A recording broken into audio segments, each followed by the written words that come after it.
Nous arrivons à une question de Monsieur Julien Aubert. Merci Madame le Président. Madame le Ministre, je voudrais attirer votre attention sur un problème qui concerne les exploitations illicites des enseignes de la grande distribution. Un sujet, je suis sûr, que vous connaissez amplement. En effet, si l'article L. 752-23 du Code de commerce prévoit bien la possibilité pour le préfet d'ordonner des sanctions administratives en cas d'exploitation illicite d'une surface de vente, les fondements juridiques des sanctions par les autorités ont été grandement affaiblis. En effet, la loi Pinel a prévu que les modalités d'application du dit article soient déterminées par décret en Conseil d'État. Un décret d'application, en 2015, a bien été pris, mais il ne traite pas des sanctions, privant toujours celles-ci de tout cadre et donc d'existence. En outre, une ordonnance qui date de mars 2016 a abrogé la loi numéro 89-1008 du 31 décembre 1989 sur laquelle reposait l'habilitation des agents à constater les infractions et à les transmettre au préfet, rendant ainsi la prise de sanctions encore plus délicate. Quelle est la conséquence ? De nombreuses grandes surfaces se sont ouvertes ou agrandies dans l'illégalité la plus complète. Cette situation anormale demeure impunie alors qu'elle représente une distorsion de concurrence et un manque à gagner considérable d'ailleurs au passage pour le budget de l'État. Dans un tel contexte, les pouvoirs publics ne peuvent plus sanctionner les infractions, laissant libre cours à la folie des grandeurs illicites de la grande distribution et accélérant la mort des commerces de proximité. En conséquence, je voudrais vous demander si vous comptez remédier à cette situation en prenant un décret précisant les modalités de sanction de l'article L. 752-23 du Code de commerce afin de mettre un terme à l'impunité et de rendre la concurrence plus juste vis-à-vis des petits commerces. Merci Monsieur Aubert. La parole est à Madame la Ministre chargée du commerce, de l'artisanat et de la consommation, Madame Pinville.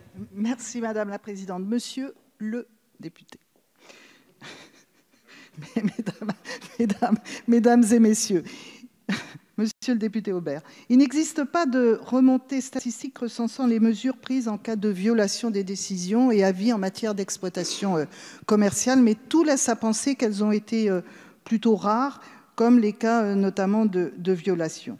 Le régime de l'urbanisme commercial n'est plus, depuis la loi de modernisation de l'économie d'août 2008, fondé sur un principe de régulation économique, mais sur le respect d'objectifs relatifs à l'aménagement du territoire, au développement durable et à la protection des consommateurs. C'est l'article L. 752-6 du Code du commerce. Depuis la loi ACTPE de juin 2014 et la création du permis de construire valant autorisation d'exploitation commerciale pour les projets nécessitant un permis de construire et une autorisation d'exploitation commerciale, la procédure devant les commissions d'aménagement commercial est intégrée dans celle du permis de construire. L'avis défavorable de la commission départementale ou de la commission nationale empêche la délivrance du permis de construire. Un avis favorable laisse à l'autorité compétente en matière de permis de construire la possibilité d'accorder ou refuser ce permis au vu du seul droit de l'urbanisme. Au-delà de la simplification et de l'accélération des procédures, la fusion permis de construire et autorisation d'exploitation commerciale assure davantage de cohérence et donc de contrôle entre le volet commercial et le volet urbanisme des projets. Par ailleurs, tant la surveillance croisée et nourrie des concurrents, dont les recours assurent à la Commission nationale, à la CNAC, une activité soutenue, que la nécessité de repasser devant la Commission, notamment en cas d'extension ou de modification substantielle du projet initial, ce qui suppose de répondre du respect des avis et décisions précédents, semble également dissuader les pétitionnaires de frauder.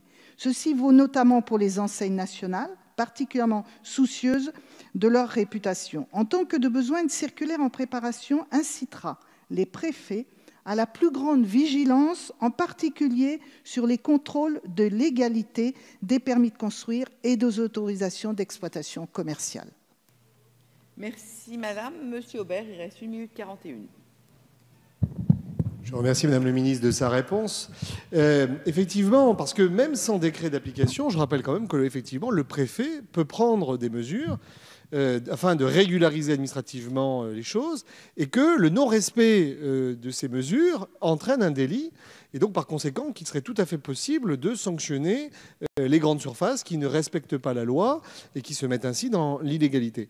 Et c'est un sujet qui n'est pas un sujet anodin, parce que même si vous avez laissé entendre qu'en réalité il ne se posait pas de manière massive, en réalité il est beaucoup plus marqué que ce qu'on pense.